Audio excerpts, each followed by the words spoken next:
Bom dia, Graça e Paz. Eu sou o Marco da Isabel. Eu sou Isabel do Mar. Estamos aqui para mais uma Manhã em Família. O assunto dessa Manhã em Família é coparticipantes. Então nós vamos ler lá no livro de 2 Pedro, capítulo 1, a partir do versículo 3, que nos diz assim: Visto como pelo seu divino poder nos têm sido doadas todas as coisas que conduzem à vida e à piedade, pelo conhecimento completo daquele que nos chamou para a sua própria glória e virtude, pelas quais nos tem sido doada as suas preciosas e muito grandes promessas, para que por elas vos torneis coparticipantes da natureza divina, livrando-vos das corrupções das paixões que há no mundo.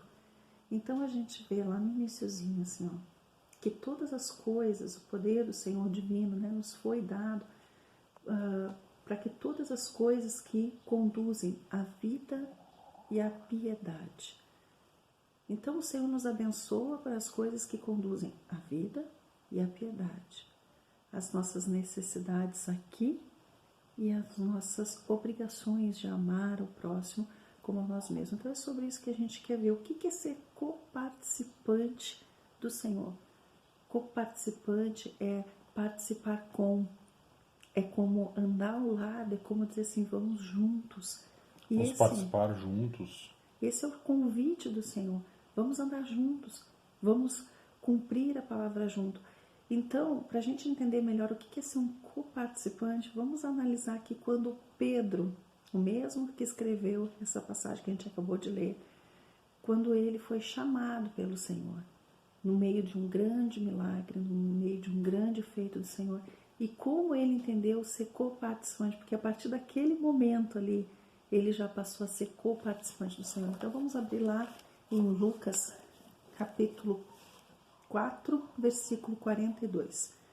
Sendo dia, saiu e foi para um lugar deserto. As multidões o procuravam e foram até junto dele e instavam para que não os deixasse. Ele, porém, lhes disse: é necessário que eu anuncie o evangelho do reino de Deus também a outras cidades, pois para isso é que fui enviado. E pregava nas sinagogas da Judéia. Nós vemos aqui que o povo, vendo os milagres que Deus operava, escutando a palavra, os ensinamentos de Jesus, ele pressionava para que Jesus ficasse para com eles. Mas Jesus ali revela: não, eu não posso ficar simplesmente de uma maneira egoísta, simplesmente com vocês aqui, não posso ficar parado aqui. É necessário que eu pregue também aos outros, para que os outros também sejam alcançados por esses milagres, para que os outros também sejam alcançados pela palavra, também sejam restaurados pela presença de Deus.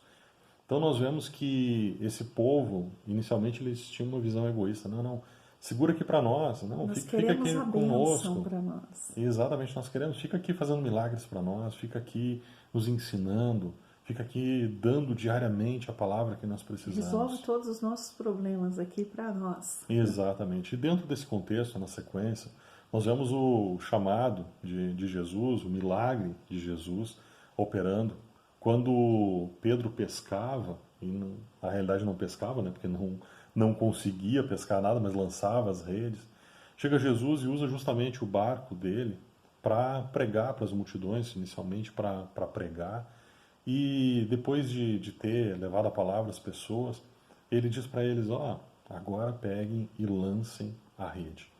E o que nós vemos? Nós vemos um grande milagre nesse momento. Nós vemos que as redes voltam cheias de peixes.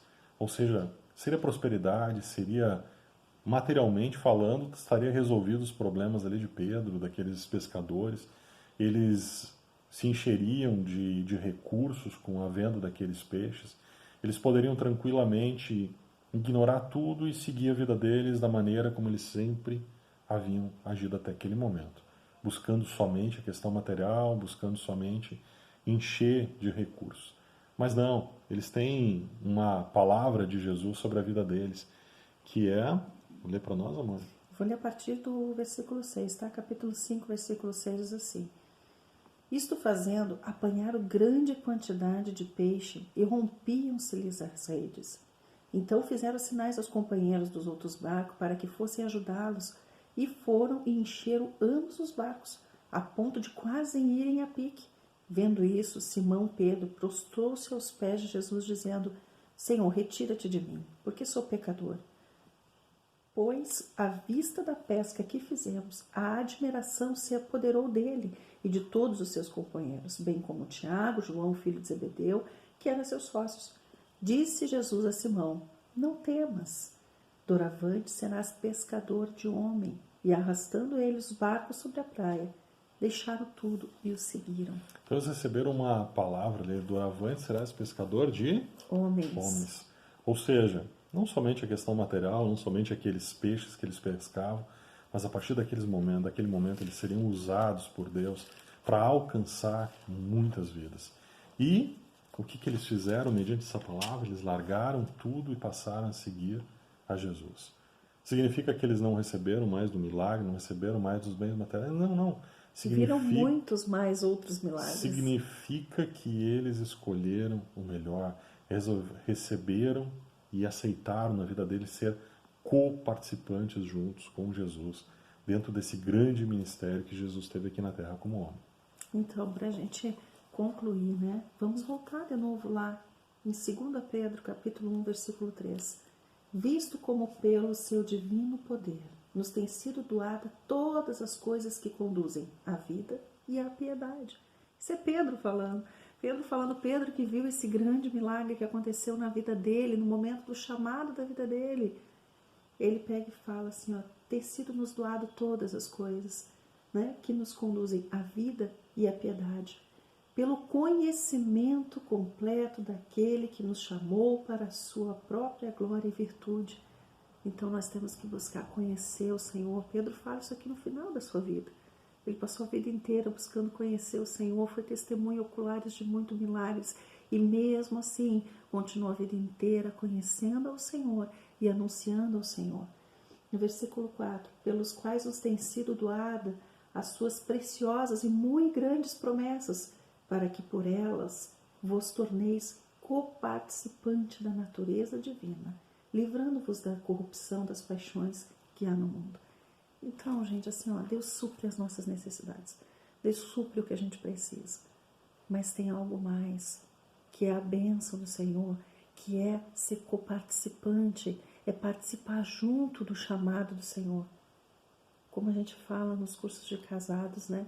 No finzinho sempre, a última aula, ela é bem voltada para isso. Você foi chamado a ser um lar farol. O que o Senhor tem operado na tua vida, Ele quer operar na vida dos outros. Entenda o significado de ser coparticipante. Não se contente só em receber. Mas quando a gente recebe, chega um momento que a gente tem que liberar isso para receber mais. E a gente tem que transbordar sobre a vida dos outros. Então a gente não pode ficar limitado somente às coisas aqui dessa vida. Mas ser coparticipante, deixar ser um instrumento na mão do Senhor, deixar Deus operar nas nossas vidas. E como a gente faz isso? Obedecendo a direção de Deus. Como ele disse, tá, Pedro, agora eu falei tudo que eu queria falar, agora tu pega as tuas redes e lança do outro lado. Senhor, mas a gente pescou a noite inteira, mas ok, sob a tua palavra eu vou lançar a rede. Então, quando a gente começa a ouvir do Evangelho, a gente começa a lançar nossas redes de acordo com a palavra do Senhor e o milagre vem. Só que quando vem esse milagre, o que você vai fazer com esse milagre? Você vai se agarrar somente a esse milagre? Ou você vai seguir mais e mais o Senhor e ser coparticipante do reino? Nós oramos que você tenha sabedoria, que a sua família tenha sabedoria para desfrutar dos milagres de Deus, porque nós cremos que o Senhor abençoa, que o Senhor restaura, que o Senhor prospera, que o Senhor cura, mas, muito mais do que isso, você pode ser um instrumento junto com Deus para alcançar outras famílias. Nós oramos que vocês venham a ser esses instrumentos, que vocês tenham sabedoria, tenham discernimento, tenham da presença do Espírito Santo a cada momento para tomar decisões sempre acertadas, sempre no caminho do Senhor. Que Deus abençoe esse final de semana, que Deus abençoe uma semana maravilhosa na presença do Senhor. Em nome de Jesus. Amém. Amém.